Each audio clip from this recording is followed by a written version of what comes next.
Pokemon Mystery Dungeon Explorers of Sky is the most beloved spin-off game in the Pokemon franchise. With an enthralling story, tough difficulty, and raw emotion, it's clear to see why. These games have an incredible OST, great characters, and so much that just isn't present in most Pokemon games. Heck, there's literally performance-enhancing drugs. So, you know what we're doing by now. We're going to be Nuzlocking this game. We recently did Blue Rescue Team on the channel, and I said if it hit 100 likes, I'd do a part 2 in this game. And, well, that might be the best performing video I've had on the channel overall. And I said I'd do a part 2 in it. But, hey, here we are.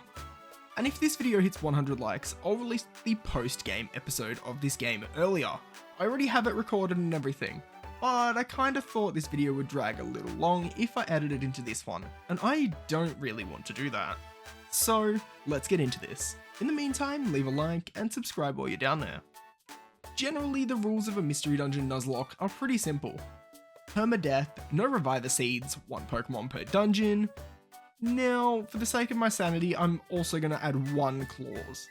If the partner tag along that is a temporary partner dies, so for example, Bidoof, Shaman, Cresselia, I do not care. I should also preface for those unfamiliar with the Mystery Dungeon series that this video will be extremely story heavy, as that kind of is the gist of Mystery Dungeon. They are very much more story driven games than anything else. But otherwise, everything else is pretty much fair game. So let's Nuzlocke Pokemon Mystery Dungeon Explorers of Sky. At the beginning of the game, you get hit with a barrage of questions to determine your starter Pokemon via a nature. I get Trico and pick Riolu as my partner, mainly because it can hit things with super effective fighting moves later on. After we get their said pairing though, we get a little cutscene, where we're swept away from our partner out of nowhere and find ourselves washed up on a beach where Riolu finds us. Riolu's evidently confused as to how and why we're here, and when we explain that we're a human, it only makes them even more worried. But we don't have time for that, as a couple of goons in Koffing and Zubat come and bash Riolu up to try and steal his relic fragment. He begs for us to help him give chase to the twosome in the beach cave, and we reluctantly agree for now. A few flaws and some weak ass Pokemon later, we get to the back of the cave where we take down the goon squad to get his little fragment back, which he then shows to us before asking for a huge favour. He saw how strong we were in the beach cave and asked for us to pair with him as part of a rescue team. We eventually agree and head up to where we saw Riolu pacing earlier on. After a jump scare from below, we head into the guild where Chatot tries to turn us away before realising we're not just scamming them and we want to be a rescue team. We get introduced to the guild's leader in Wigglytuff, who is an obliviously cheery little guy who kills anyone who wrongs him. We get to go and sleep after registering our team as Team Poopy. Loudred comes in to give a rather stirring wake-up call, and we realise that we managed to sleep in. After getting a rousing rendition of the guild's values, Chatot shows us to the job notice board where we can take on little jobs to become a fully fledged rescue team. We get tasked with saving a Spoink that fell off the beaten path and got stuck in a place called the Drenched Bluff. This is a place sprawling with many water-type Pokemon, which is handy for us earlier on. After dropping through to the 7th floor, we find Spoink's pearl for it and head back to the guild, where we manage to get scammed out of a few $1,000s. After a quick little kip, we get to explore Treasure Town alongside Bidoof before heading back for some preparation and meeting some little dudes who are looking for something. However, we have a dizzy spell, and somehow see them in serious danger, as we plead for Riolu to go to the place they are, but we genuinely don't know where they could be. Upon returning to the guild though, we find out that the Drowzee that was with them before is actually a wanted criminal because it's somehow clearly the exact same one. But we go to give up chase up Mount Bristle. After 10 floors of fighting some guys and birds trying to kill me, we reach the peak where Drowzee's trying to coerce Azurill to go into a hole for some treasure. Luckily, before he can go too far, we're able to try and stop him. However, I get cooked, and I got slammed by a confusion, forcing a wipe. As we aren't able to get any Pokemon yet, I decided to simply add it to the counter of the attempts and push on. One more climb and a level or 2 later, Drowzee proves no trouble and we can rescue Azurill to be reunited with Marill. We get more fulfillment from having done a good day's work and helping some little dudes rather than worrying about any real rewards before heading off to bed for the day. Also, it probably doesn't need to be said, but I'm just going to skip over the days where I just do some odd jobs and whatever, and we'll just progress through the ranks as we go. The next day though, we get yelled out to by Loudred, who lets us know that we are to be doing sentry duty for the day, where I have to search on a weird green site what Pokemon feet look like to be able to do anything in this minigame, because incredibly, as a lifelong Pokemon fan, I don't like Pokemon feet. After doing more manual labour across the next few days, we learn of a theft of a time gear causing time to stop over in the Tree Shroud Forest in the northeast. And as a reward for our capture of Drowzee, we actually get to go explore a dungeon for ourselves for the first time, with the Waterfall Cave opening up for exploration. At the same time, Chimecho calls us over to her bench top where we get told we now get the ability to recruit new members to Team Poopy. And we get to explore, but at face value are confronted with what appears to be a terrifying waterfall. But after just a touch of it, we get hit with another dizzy spell, where we see a shadowy figure jump through it and into a cave behind. We tell Riolu and convince him to send it, and turns out we were spot on, and we're now free to explore the Waterfall Cave. This place, as the name suggests, is full of water-type Pokemon, and Tangela for some reason. It's also here where we recruit our first Pokemon of the run, with Barboach joining the ranks of Team Poopy. After thrashing through the puddles, we come to a clearing in the cave, with gems spread all about the place. At the back we find an even bigger one, but after simply touching it, we get another spell before seeing a massive flood flush the Pokemon from earlier out of the cave. Before we can say anything though, Riolu presses the gem into the wall, and we get flung out of there, to the hot spring where the town elder Torkoal resides. He shows us just how far we were slung on our map, and we go back to the guild with our discoveries. Chatot is proud and congratulates us on a job well done, however, we had some doubts about it, and probed him as to whether Wigglytuff had ever gone there before. Turns out he had been there once, quite a long time ago, but still congratulates us on a good job nonetheless. Throughout the night we have some chatter and wonder simply, how does this happen? With these weird spells, what causes them, but I think time will tell. Today though, we get introduced to the Spinder Cafe, where we can now use performance enhancing drugs, aka gummies, to increase our IQ tremendously fast, and even our stats on most occasions. I'm allowing free use of this as in the late game. I'm going to be trying to do some things on my own as the stat difference will simply be too big to ignore with myself and Riolu. For now though, we're together of course, and we just go about our days doing little jobs to progress. Before we can go too far, we get a little surprise as we find out the goons from before are actually part of a rescue team. And of course, Riolu blabs about the expedition the guild is going on and all. This gives Team Skull an idea, but not before we get sharted on by a skunk. Yuck. So they then join the guild the next day to what they like to say is help out for the expedition. And on their first day they cause trouble by eating all the perfect apples in the storage. This makes Chatot ask us to replenish them of course, which gets us to head out to the Apple Woods. But this obviously couldn't be happening without Team Skull plotting something of course. After 12 floors barreling through the trees and the plants, we get through to the clearing in the centre of the woods, where a huge tree presides over us. Team Skull managed to beat us here, and tried to set us up by helping and bashing the tree. Luckily we're not that stupid, and see through their plot. Out of retaliation, Skuntank farts all over us once again, and takes the perfect apples for himself. We unfortunately have to go to Chatot, and have nothing to show for our efforts, but we tried to shift the blame, but Chatot didn't want a bar of it. We go in to face the Guildmaster's wrath, as he then finds out there are no perfect apples. But just before he pops the fuck off, Team Skull comes through with the goods, calming him down, further diminishing our reputation. Next morning we're told by him as well that we shouldn't even entertain the expedition and just go about our business as if it weren't to be happening at all. This is obviously heartbreaking for Riolu, however the other guild members take us out the back and perk us up to invigorate our spirits and show that it's not impossible to do. A couple days pass and some more jobs get done before one morning it's finally time for the guild expedition members to be announced. And it turns out that Wigglytuff wants everyone to go and have fun, because the more people, the more fun we can have. We get paired off then into little groups, and we get joined with Bidoof to explore the foggy forest. This means we have to go through the middle, along the map, by climbing the craggy coast, and through the towering Mount Horn before making it to the base camp.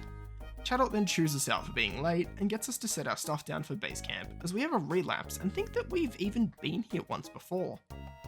Riolu hustles us along and picks up a red stone on the way into the foggy forest, a place with birds and rodents. As we exit out toward a small clearing. Through the fog we spot a statue in the distance and head over to check it out. It's here where we get yet another Disney spell and find out that the redstone picked up earlier is actually of some importance, as Riolu places it into the heart of the Groudon statue. This manages to clear all of the fog away from the fog-bound lake and lets us press onward. But here is where Team Skull tries to come in from stage left to steal the show. Luckily for us, Wigglytuff can bumble along to get in their way before they try any funny business on us. We get ushered off to the Steam Cave by him, which is scary at first glance as it's full of fire and bug types. But thanks to us already being more drugged up than the 2018 Russian World Cup squad, we're perfectly fine. Upon storming through, we find some lore about this weird Pokemon that's guarding things up here, known as the famed Groudon, and that it's absolutely terrifying, that if anyone were to stand against it, they would stand no chance. All of the good stuff, as we stand here, face to face with one. I managed to pick up the Energy Ball TM on my way through and taught it to myself before giving me powerful stab for the rest of the run and hit Groudon with a Sleep Seed, before walloping it with my balls to take it out.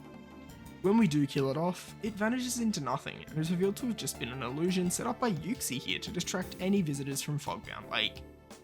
After some chatter with them, it is convinced that we are in fact good Pokemon, and are allowed to go through to see the gorgeous views of the lake in the evening.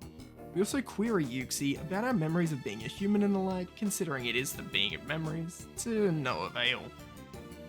Wigglytuff and the gang all come through before long, and apart from Wigglytuff, all shit themselves at the sight of the illusion Groudon, before Wigglytuff makes them all look at the lovely spouting lake. It's also here where we get to see a time gear for the first time in person, and we get a little nervous and feel like we even know something about this. We do get to go back home now though, which is great, and after a night's sleep in our own beds makes us feel lovely. In the morning, we get a visit from a guest who is introduced as Dusknoir. Turns out this guy is a world famous explorer and has a seemingly endless list of exploits. So he's going to be sticking around for a little while, but we're told not to bother him too much. We head out to town to run an errand for Chatot and find the little tackers from earlier that they have a hint on their prized item, the water float. Turns out that this is some super rare thing, so it's great that they have a lead on it.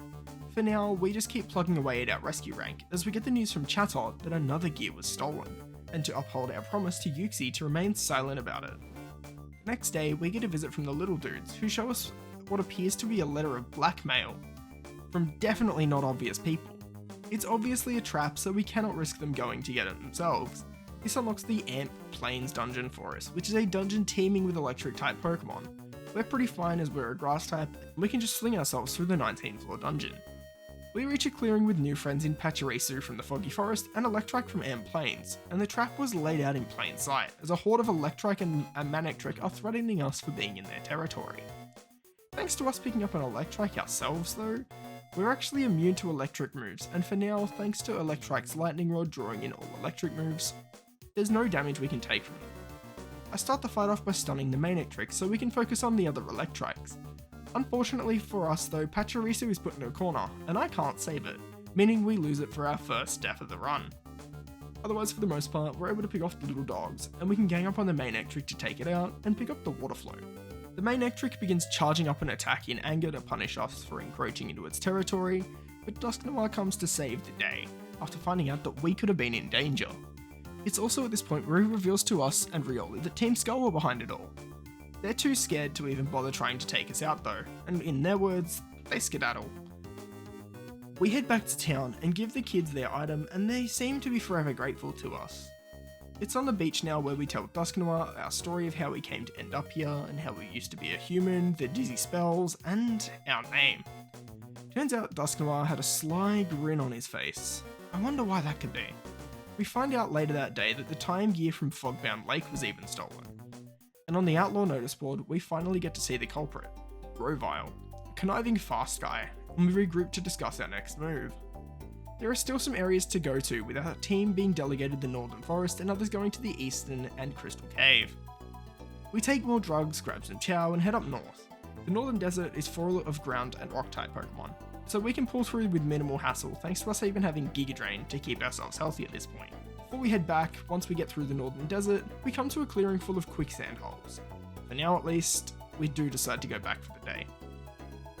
Turns out that we're not the only ones who found nothing. The next day, I have a suspicion that we could have our Dimensional Scream activate by touching the holes in the desert. Turns out, there is a cave below here. The quicksand cave has some tough Pokemon like Scorpies with Pin Missile and Tyranitar that have Sandstream to buff them up. We get to power through to the bottom of the pit, unveiling a massive lake underground where a time gear resides. Oh, and We had a Scorpy join us, but it kinda died. We need a little RNG to go our way here, and mainly just hope that Mesprit doesn't kill Riolu with confusions. Otherwise, this fight is pretty relaxed, and we see Grovyle for the first time in person. He charges straight through us and Mesprit, leaving us completely powerless and stealing the time gear in order to take them for whatever he needs. We quickly zoomed out of there to not get trapped in time, and skedaddled all the way back to the guild to reveal our newfound knowledge.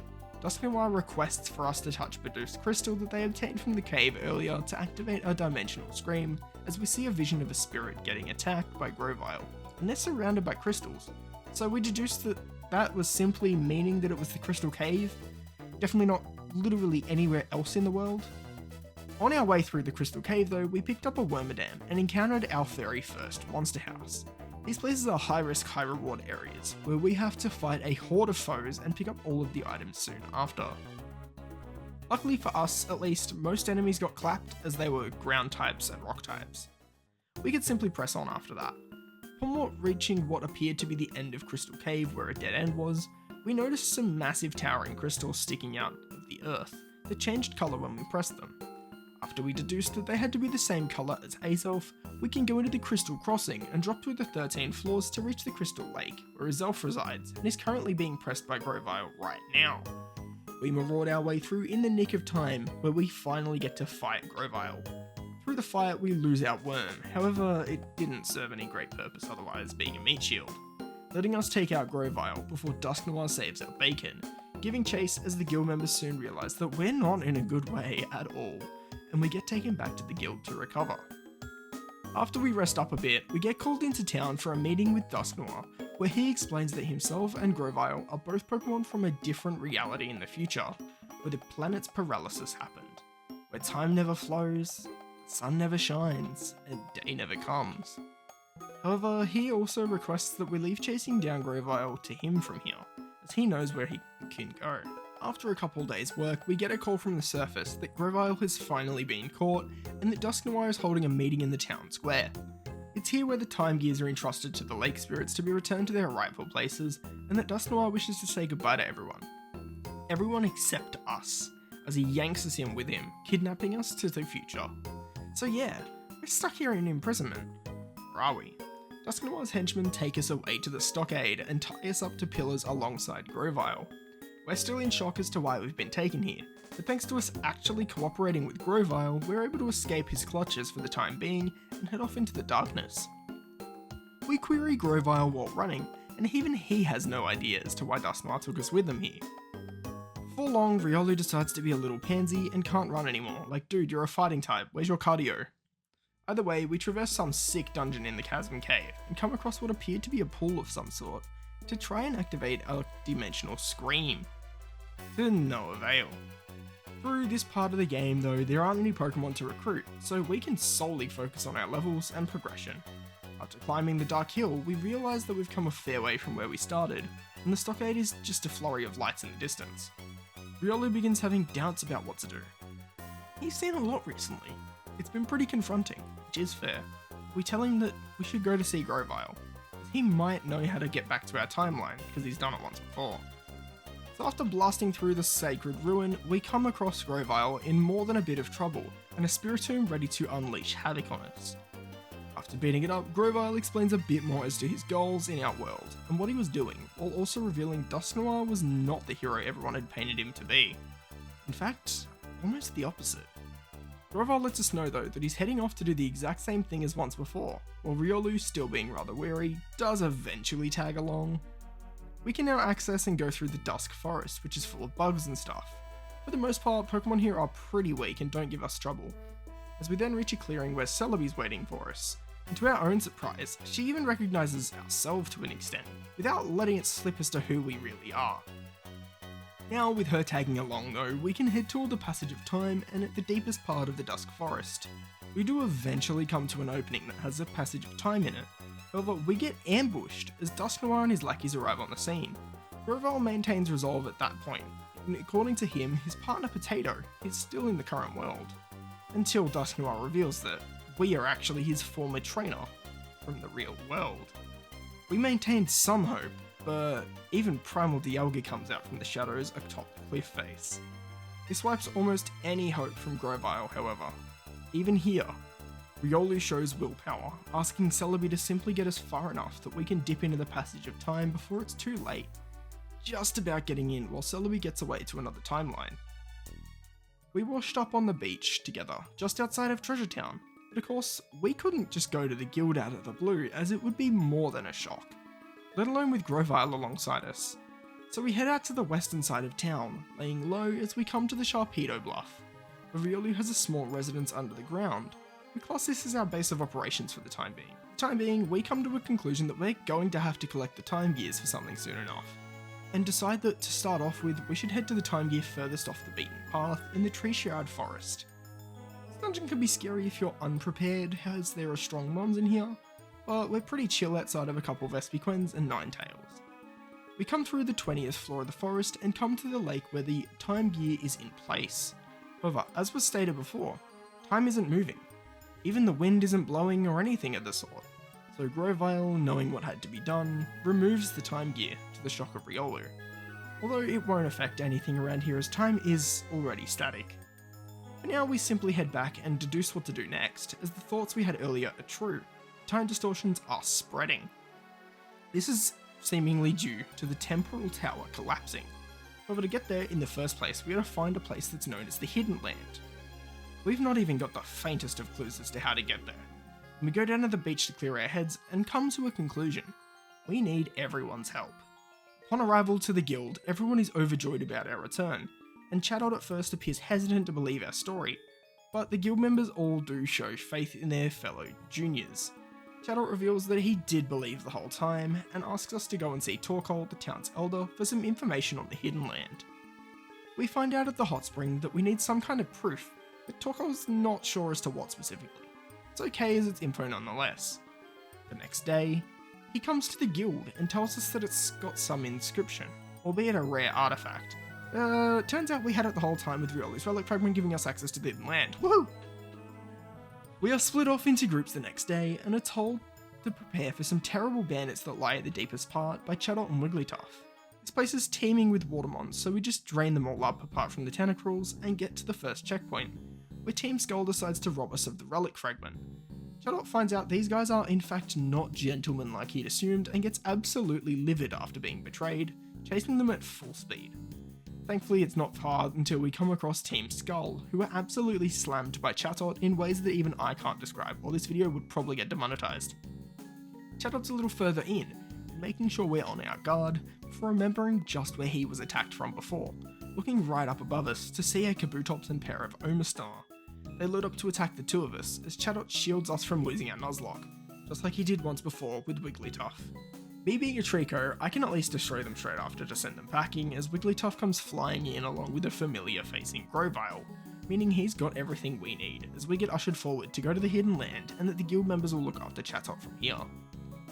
Grovyle being with Wigglytuff could only mean one thing, that he had the time gears, as we reached the back of the Brine Cave where the wall had a pattern on it just like the relic fragment, and as Riolu pulled it out, a massive beam of light shone across the ocean, revealing Lapras, a traveller that ferries across to the Hidden Land, while revealing all sorts of lore in regard to Wigglytuff and Chatot's past.